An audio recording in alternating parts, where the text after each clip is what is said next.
కేసుల మాఫీ కోసం మోదీతో, డబ్బు కోసం కేసీఆర్తో జగన్ కుమ్మక్కయ్యారని ముఖ్యమంత్రి చంద్రబాబు తీవ్రంగా మండిపడ్డారు. ఆంధ్రప్రదేశ్లో అసమర్థుడు సీఎంగా ఉండాలి అన్నది కేసీఆర్ ఆలోచన అని అన్నారు.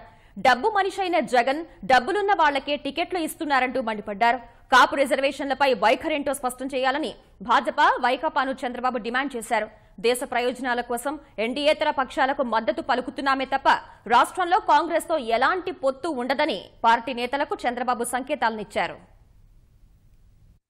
ఎన్నికలు దగ్గర పడుతున్న కొద్దీ ప్రతిపక్షాలపై విమర్శలకు తెలుగుదేశం పార్టీ పదును పెంచుతోంది. స్వయంగా పార్టీ జాతీయాధ్యక్షుడు చంద్రబాబు మాటల దాడి పెంచారు. భాజపా, వైకాపాతో పాటు తెరాసను తీవ్రస్థాయిలో ఎండగడుతున్నారు.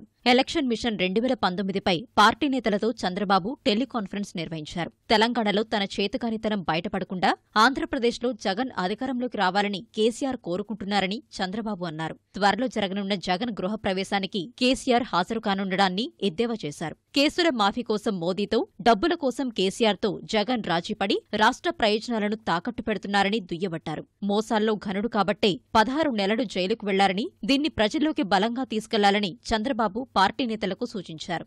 కాపు రిజర్వేషన్లపై భాజపా, వైకాపా వైఖరిమిటో చెప్పాలని చంద్రబాబు డిమాండ్ చేశారు. రిజర్వేషన్లపై రాష్ట్రానికి అధికారం లేదని భాజపా నేతలు అంటున్నారని, తాము కాపులకు 5% రిజర్వేషన్లిస్తే వాళ్లకొచ్చిన బాధేంటో చెప్పాలని అన్నారు. కాపు రిజర్వేషన్లపై పాదయాత్రలో జగన్ను నిలదీస్తే తన పరిధిలోది కాదని ఆనాడు తప్పించుకున్నారని, ఇప్పుడు తెలుగుదేశం ప్రభుత్వం కోటా ఇస్తుంటే ఎందుకు వ్యతిరేకిస్తున్నారని నిలదీశారు. రాష్ట్రంలో ఏ సంక్షేమం జరగకూడదని, ఎవరూ సంతోషంగా ఉండకూడదని, తద్వారా రాజకీయ లబ్ధి పొందాలనేదే ఆ రెండు పార్టీల ఉమ్మడి ఎజెండా అని చంద్రబాబు మండిపడ్డారు. ప్రజలే ఇరు పార్టీలకు బుద్ధి చెబుతారన్నారు.